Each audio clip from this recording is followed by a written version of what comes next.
There are so many fascinating pre-colonial sites in New England, so many mysterious places, it's hard to even get a grasp on where to begin. But I found a bunch of things. I've been to a few of them myself. If this does well, I'll make a few more videos and explore this deeper.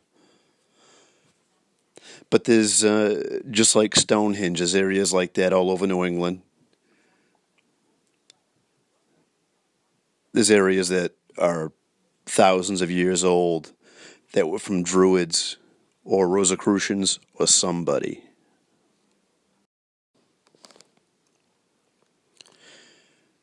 There are many, many mysterious stone structures in New England.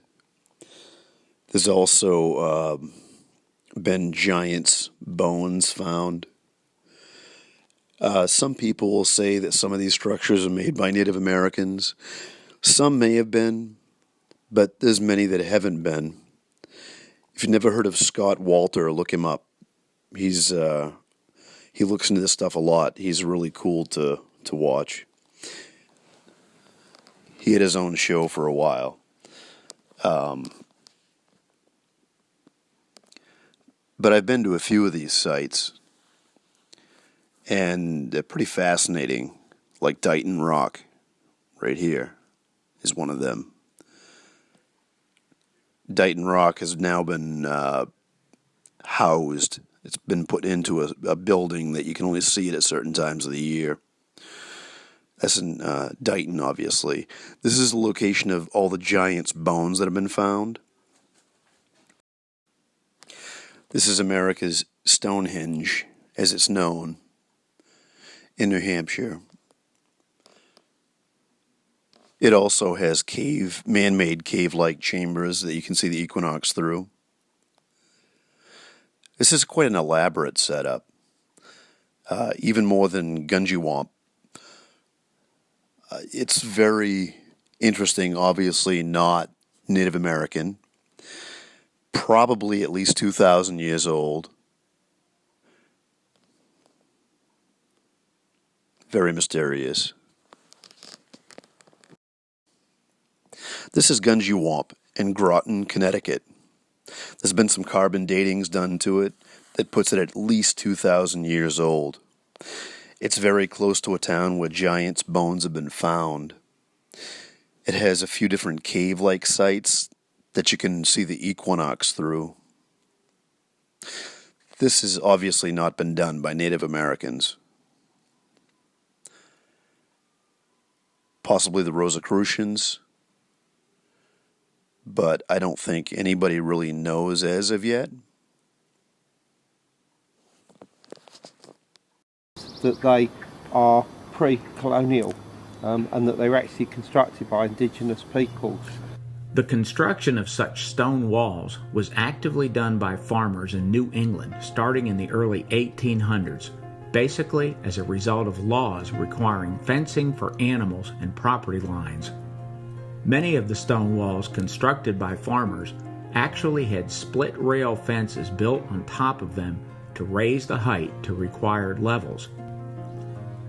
The dense woodlands had been cleared by early farmers, but the deforestation caused so much erosion that the soil became useless for food production or grazing. Eventually, the farms were abandoned, and the forests returned, leaving the walls in their midst. It is asserted by mainstream archaeologists that all the walls and associated stone chambers in New England were built by farmers. But many people, including Jim Vieira, believe that some of the walls that are found nearly everywhere in New England were made by Native American tribes in prehistoric times. It is known and accepted by archaeologists that many prehistoric tribes built stone walls in many other areas, including New York, Ohio, Kentucky, Tennessee, and elsewhere. Thus, it's likely that some of the walls constructed in New England were not made by settlers in historic times. They may have astronomical alignments, they may have some kind of symbolic function, or they may have been for, the keeping in of animals, but they do seem, in some instances, to predate colonial times. Well, society that existed in this area, and I can only assume, therefore, that it probably is Native American in origin. After we were told that the only stone chamber at Borderland was found behind the mansion, we were somewhat surprised to find at least 3 of them were hidden on the rocky outcrops among the walls. We found the first one by walking a snaking wall that curved up the side of a hill, ending at one of the large rocky outcrops. There, covered by leaves, was the entrance to a stone chamber. It had been blocked or concealed by large rocks placed just inside its entrance. It appeared to descend far into the outcrop. Then, while walking along another wall, we came to a circular wall that had yellow caution tape around it. In the back portion of this circular wall enclosure, there was another stone chamber with the roof propped up with large logs. The interior walls of the chamber were formed by irregular-shaped rocks carefully placed together. The chamber was rounded with a stone slab roof about 4 feet above the floor. It was about 6 foot deep. It was exceedingly well made without mortar and had obviously been excavated recently. Later, we found that at least one other well-formed stone chamber was on top of another stone outcrop located in a different area of the park. I think the straight walls could be sacred ways, like what you see in the Mayan area. The sacred way would take them to the tombs of their ancestors, the kings, the heads, the ancient chiefs, the sacred people, and Cave in Foxborough, about a mile in the forest. I guess Native Americans used to hide here during the King Philip War, which is understandable because the perfect outcroppings to get into shelter or just hide. Place is really cool.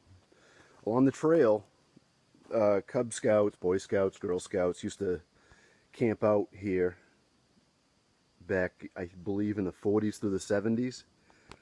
Place is kind of forgotten about now. And people still come here, but mostly locals, I think. There's a few places alongside of the road where I've found, I believe, Native American burial mounds. And it wouldn't surprise me at all because we're really close to Bay Road, and Bay Road is known for digging up Native American burial mounds. One of them that I know of was put back. The guy that was working there told me he was digging there with a bulldozer and backhoe, heavy equipment. Found bones, called his boss. The boss said, "Screw it, keep digging." So he found a skull. Shut everything down, drove to his boss's office, put the skull on his boss's desk. Boss said, "Okay, cover it up." Yeah, there's no respect when it comes to money. But this place is amazing. I love this place. I've metal detected here. I don't find much of anything, although I would expect to find flat buttons, beads, arrowheads, things of that nature. That's a cool little cave in there. But the only thing I've found of value was my oldest coin I've ever found, which was a 1758 British coin. And a lot of nails that look like they're probably 1700s. There's a 1700s mill here at the head of one of the trails. I haven't found anything there either, but I know for a fact it was a 1700s mill. I just love this place. There's a lot of serenity out here. There's also a bear out here somewhere, so I hear, because a guy I work with lives near here, and he found bear footprints in his backyard. This is the prime area for the bear to retreat to. So I have my trusty machete. I don't use or carry a gun.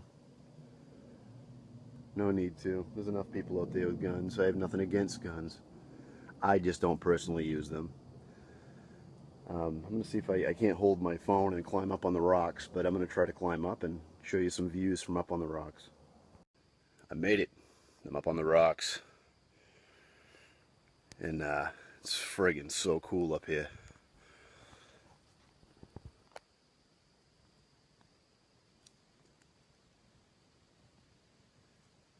Ah, some asshole left his crap laying around. Oh wait, that's me.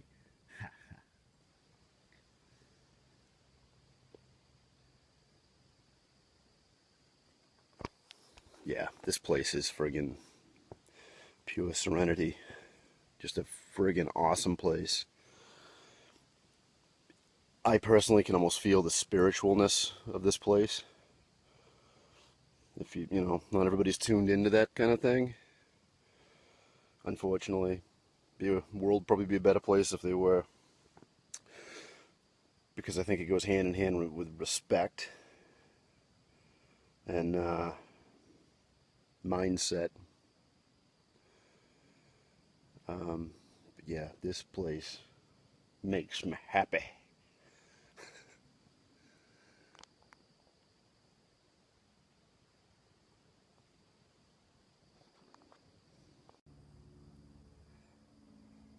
I guess Bigfoot was here. They say Bigfoot put signs up by putting trees upside down in the ground. I'm joking. That is what I've heard, and I do believe in Bigfoot, but that's not from Bigfoot. That's tiny. Metal detecting my way out of King Philip's cave back to the truck. And I'm taking a path that I don't normally take. I've only been this way once, and I didn't have my detector. I thought this was an amazing find. It's some kind of aluminum token, but it's kind of neat. It'll go in the collection. And old Boy Scouts thing.